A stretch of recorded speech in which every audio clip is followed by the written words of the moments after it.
নমস্কাৰ ইউটিউবৰ আন এটা ভিডিঅ'লৈ মই সকলোকে স্বাগতম জনাইছোঁ।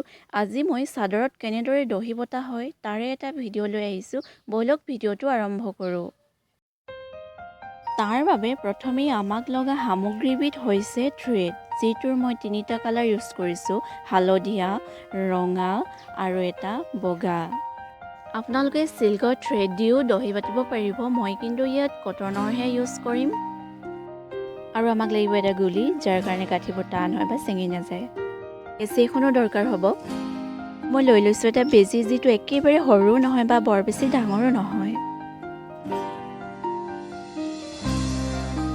চাদৰখন দেখিছে, ইয়াত মই চিল্কৰ থ্ৰেড দিয়ে দহি বাতি লৈছিলোঁ। এইখনত মই চাদৰৰ কালাৰৰ কম্বিনেশ্যনটো চাই তিনিটা কালাৰ মিক্সিং কৰি দহিখিনি বাতিম। তেনেহ'লে চাই থাককচোন ভিডিঅ'টো আগলৈ। চাদৰখন বোৱা হয় যিহেতুকে, সেইকাৰণে মই দুইটা চাইডে চিলাই কৰি লৈছোঁ।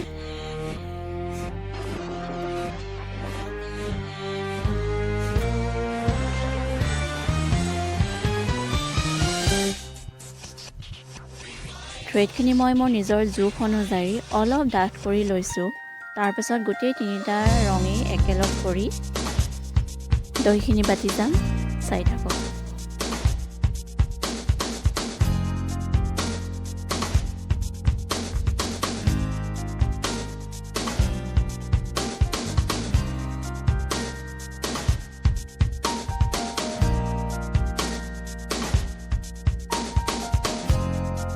গুলিৰ সূতা বেজিত ভৰালোঁ। এতিয়া প্ৰথম গাঁঠি তিনিটা মাৰি লওঁ।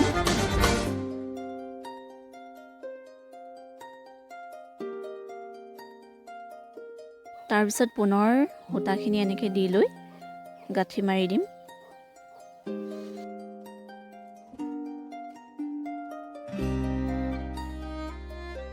ভিডিঅ'টোত দেখুৱাৰ দৰে কৰি গ'লেই হ'ল, একেবাৰে সহজ হয় এই কামটো।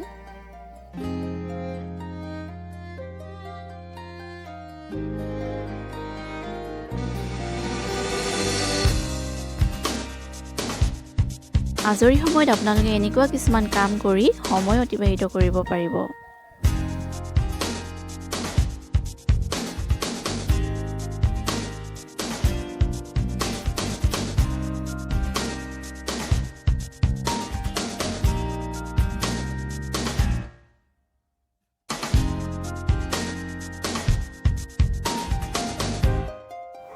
থাকি যোৱা দহিখিনিও বাতি লৈছোঁ ঠিক একেধৰণেই।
এনেকৈয়ে চাদৰৰ দুইটা চাইডেই মোৰ দহি বটা হৈ গ'ল।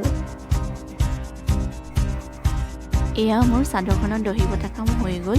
ইয়াৰ লগতে মিলাই এখন মেখেলাও আছে, যিখিনি মই নিজেই কৰা হয়, আৰু নিজেই কৰা কামবোৰ সদায় প্ৰিয় হয় নহয় জানো।